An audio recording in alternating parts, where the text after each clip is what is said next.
organization that supports the policy change. Welcome to Arizona Horizon. Thank you, Ted. Thanks for having me on. Second Chance Box is what this is called. That's a little confusing. What is that? Yeah, so what the Second Chance Box does, it's the executive order by Governor Ducey's office. It's meant to give more opportunities for people who may have a felony on their record. They've gone, they've served their time, they paid their debt to society, and they just want to go out and become productive members of society. Like I said, they've served their time.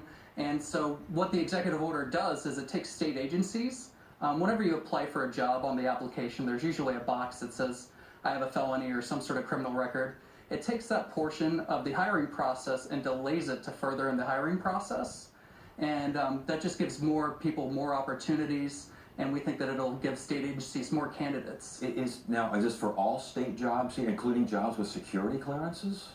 As far as I know, it's state agencies, and it's just in the first step of the hiring process, right. And it delays it to the second part of the process. So if there's somebody with something on the record, like one of the common exceptions or one of the common arguments against it is we don't want to have people with a fraud background in the accounting agency or something.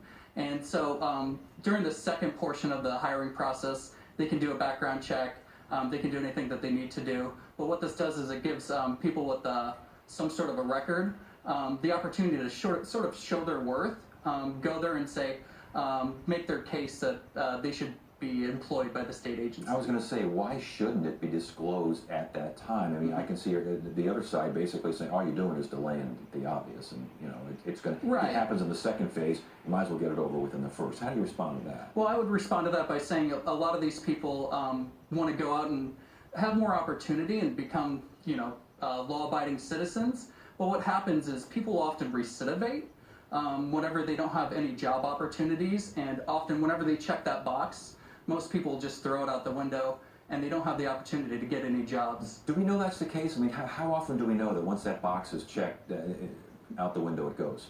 I know it's quite often, and on the recidivism measure, Arizona has about a 40% recidivism rate, and what that means is 4 out of every 10 prisoners that leave Arizona prisons will go back to prison within 3 years, and we think that that's an unacceptable measure, and giving more people opportunities, giving more people the ability to go and participate in the workforce will lower that number. I was going to say, as 39-40%, whatever the recidivism rate is, I would imagine most of those are going back because they don't have a job.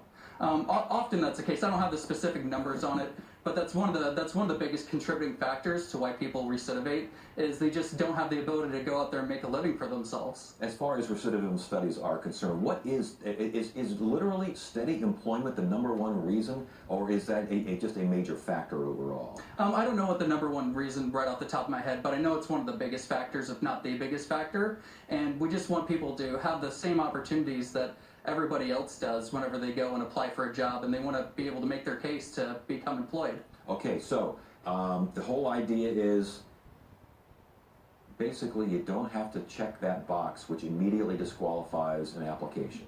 Usually. Often disqualifies. Exactly. And the idea is that this does not delay the inevitable.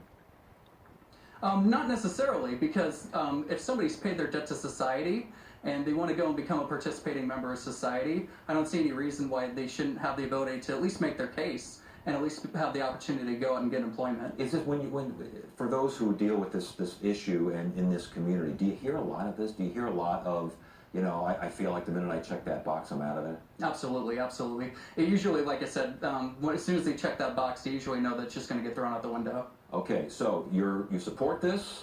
How do we know this works? I mean, did you just look at the recidivism rate and kind of check it off from there? Well, the recidivism rate is one great measure as well. Again, this policy only affects state agencies. Right. But we can see out in the private sector, there's lots of private businesses that have been implementing these measures of their own free will. It's Google, Uber, Facebook.